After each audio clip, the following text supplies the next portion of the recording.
Hi, Emmanuel. This is Amy DiFrancia. I am a member of Emmanuel and I'm also a licensed marriage and family therapist. And I wanted to make this video to share from a mental health standpoint why the holidays are probably going to be really tough this year and what we can do to prepare for them. So, I'm just going to share a few teaching points to start. I'm going to be talking about why the holidays can be tough in general for people, and then we'll look more specifically at why this year in particular they're going to be especially challenging. Then I'll do a little check-in to see if some of those challenges have led to feelings of depression. And finally, I'll end with just offering some hope of what we can do with some of these really big, difficult feelings. So, just from a mental health standpoint, we know that this time of the year, the holidays, the end of the year, does tend to be the most difficult time of the year for people. This is when we see the highest increase in depression and rates of suicide or suicide attempts. And so, the first reason that the holidays can be a difficult time is that there is this intense expectation to be joyful that really doesn't line up with the reality for most people of the holiday season being a difficult time of the year. And so the first point I want to talk about is that the holidays do bring with them a lot of pressure to be joyful, to be grateful, right? Everywhere we see, from advertisements to movies, there's this expectation that it's the most wonderful time of the year, or to be merry or to be joyful. But the reality is that most of us lose some of our joy at the holidays, and there's a heaviness that comes with it. And so I think we can feel pretty guilty when we find ourselves not feeling joyful, not feeling excited, and instead feeling heaviness, sadness, depression. And so if that's where you find yourself, not just this year, but during the holiday season in past years as well, I want you to know that you're not alone and that it is pretty common to feel low around the holidays. And again, it's really tough that that is contrasted with this expectation that it's supposed to be a joyful time of the year. The second reason the holidays can be tough in general is that there's a lot less daylight or sunlight that we get the rest of the year. And we know from research that sunlight is correlated with positive mental health. And so as the days get shorter and the nights get longer, we tend to see a decline in our overall mental health. And there's a lot of reasons for this, right? It's less time that we can get outside, less time to move our bodies, get fresh air. As the nights get longer, we often lose a lot of motivation, which then makes it harder to get things done, to check things off our to-do list, to stay motivated when we have to keep working. I mean, there's even an entire disorder called seasonal affective disorder, which is characterized by intense feelings of sadness and depression only in the winter months. So it's a real thing that the lack of daylight can affect us. And we'll look a little bit at this more later, but with COVID times, this is even truer this year, that the inability to get outside is going to be even tougher on our overall mental health. And then the third reason why the holidays can be tough in general is that the holidays tend to magnify feelings of loss and isolation. This is the time of the year that we usually expect to spend with family and with close friends and loved ones. And I think earlier in the year, many of us hoped that by Christmas we would be able to gather again. Like, I know I did. But now the reality is that not only are we not able to gather, but we're facing even stricter restrictions on gatherings. And that's incredibly deflating and discouraging and disappointing as we approach the holiday season. And so already the holidays can magnify feelings of loss, especially if you are someone that doesn't get to experience the type of family that you want to. And this year it's going to be especially true. These feelings of loss and isolation are going to be magnified. Right? It's exhausting what we've been doing. We've been continually adjusting our expectations of what this holiday season will be, and that's pretty draining on our resources. Okay, so those are just three across the board reasons that the holidays can be tough. There's pressure to be joyful, there is a lack of daylight and sunlight, and there is increasing feelings of loss and loneliness. But I want to also shift and look at why this year in particular we should prepare and be on guard for the holiday season to be especially tough. And I don't have to tell you that this year has been incredibly challenging for all of us, right? We all know that, we're living through it. But I don't think we always realize one of the reasons why it has been so challenging. And that reason is that a pandemic qualifies as living through a traumatic event. And so one of the reasons this year has felt so difficult is that we are experiencing what we would call a global trauma or a global traumatic event. And a global trauma is when the whole world is experiencing the same event at the same time. This happens rarely, but it happens with things like wars, genocides, or pandemics. And so this is a big deal. Like, we know this year has been tough, but I don't think many of us maybe have labeled it as experiencing a trauma or living through a trauma. But the definition of trauma is really living through an experience that feels out of our control, that overwhelms our emotional resources, and where there is the potential for serious injury or death. And when we look at it, a pandemic like this, like COVID, hits all three, right? We have felt like this year is totally out of our control. We have had our emotional resources completely overwhelmed with all the changes and adaptations, and we have lived with the constant fear or threat of serious injury or death. Okay, so if you are someone that normally feels pretty joyful around the holidays, but this year they're feeling tough, give yourself some grace. We are all living through a global traumatic event, and depression is a natural and expected emotional response to living through a trauma. So if that is where you're at, again, you're not alone. And there are a lot of other people right there with you feeling the weight of that depression in response to living through the trauma of a global pandemic. Okay, so that's the first reason that this year is tough for the holidays.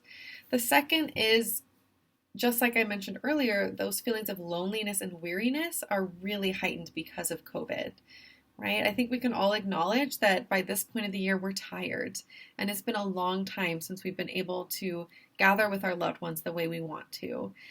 And so it's been a long 9 months, and we're getting weary and we're getting lonelier. And again, with the increasing restrictions on gatherings, we have to acknowledge that that is adding more and more weight and heaviness to us. Right? So the holidays, which usually brings gatherings and at least feelings of hope, maybe this year are probably bringing up feelings of resentment, anger, disappointment, sadness, and all of that. And I think it's important to point out that many of us have adapted to a new way of being together, adapted to meeting safely outdoors, wearing masks, keeping our distance, and now with the increasing restrictions, a lot of the ways that we've adapted are also being taken away again. And so we can acknowledge that's tough, that's heavy, and it's normal if that's making us feel a little depressed.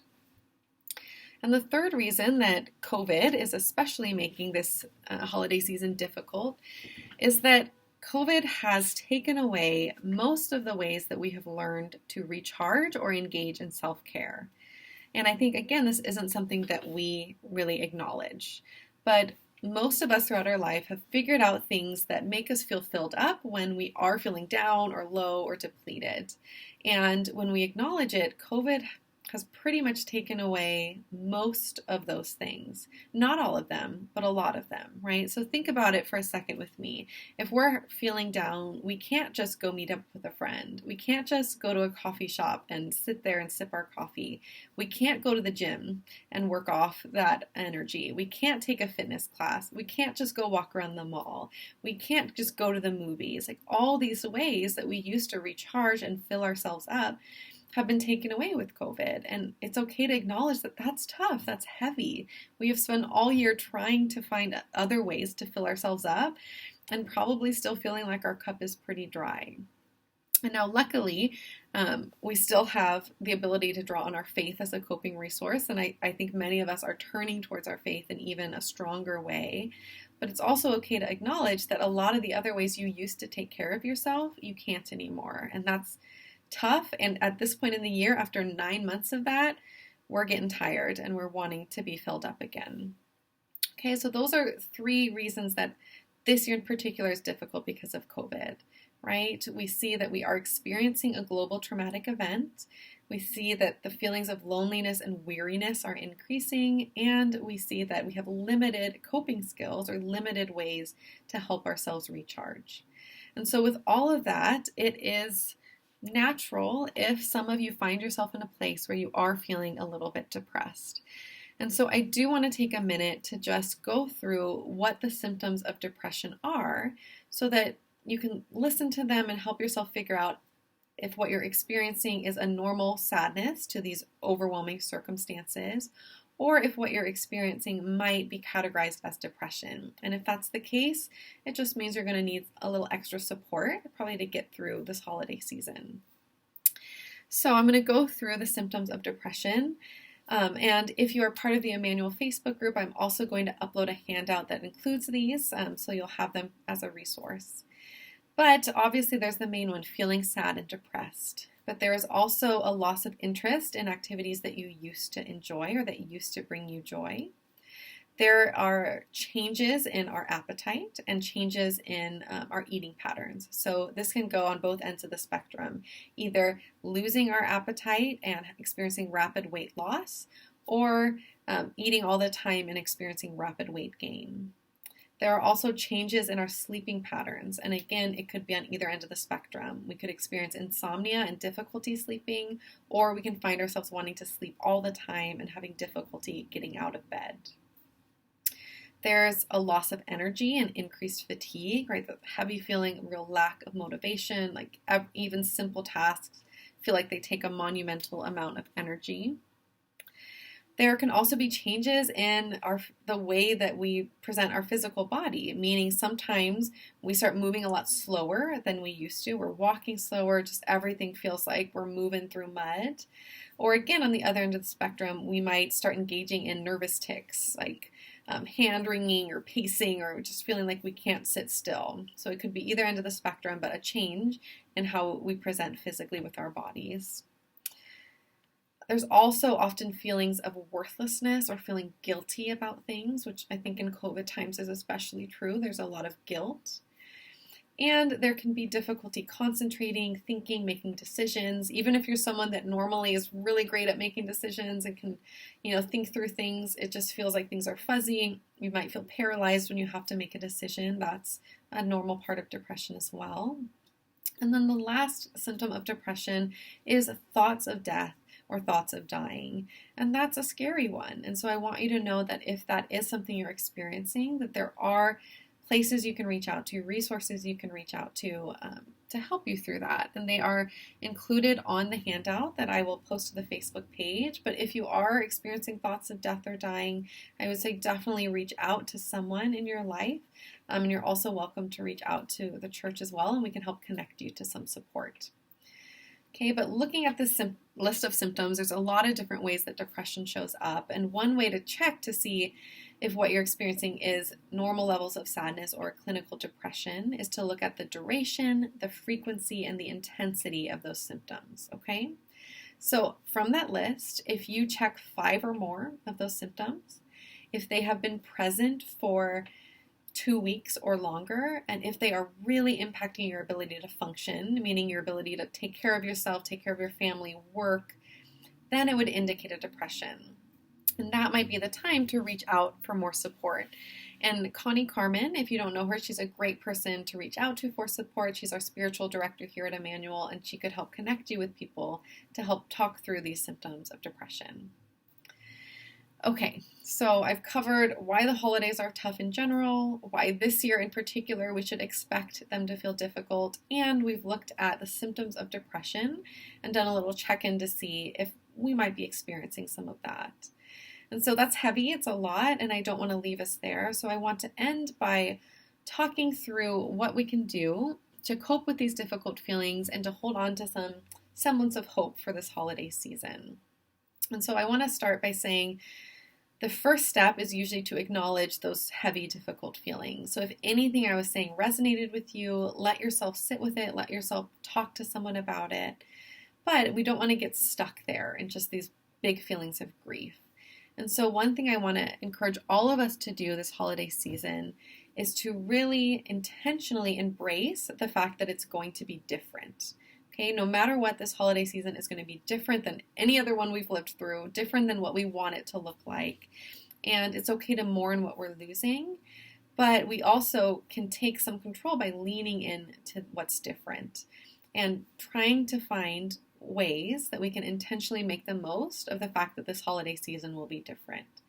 And so what I would encourage you to do is to think of at least one thing that the fact that this holiday season is different is giving you and not just taking away, right? We can acknowledge it's taking away the ability to see loved ones, to travel, but think about what it's giving you as well. Maybe it's giving you more time with your immediate family. Maybe it's giving you just more time in general to rest in a season that's usually the busiest of the year.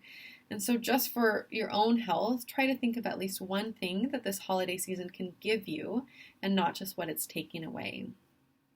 And so that's what I want to leave you with. And my hope with recording this video and sharing it with all of you is, first of all, to just normalize your experience, that if any of what I said feels like it's something you're going through, to know that you're not alone, to know that it makes sense what you're feeling, and to know that it's okay to reach out and get support and talk to other people about it. So I hope as you were listening, maybe I was able to give voice to some of what you were feeling but weren't sure how to express. And again, if you want any more help processing through this, please don't hesitate to reach out to the church, and we'd be happy to connect you. But I encourage all of us to go out and try to intentionally lean into how the season is different and think about what this time of staying home is giving us and not just taking away. Thanks so much. Bye.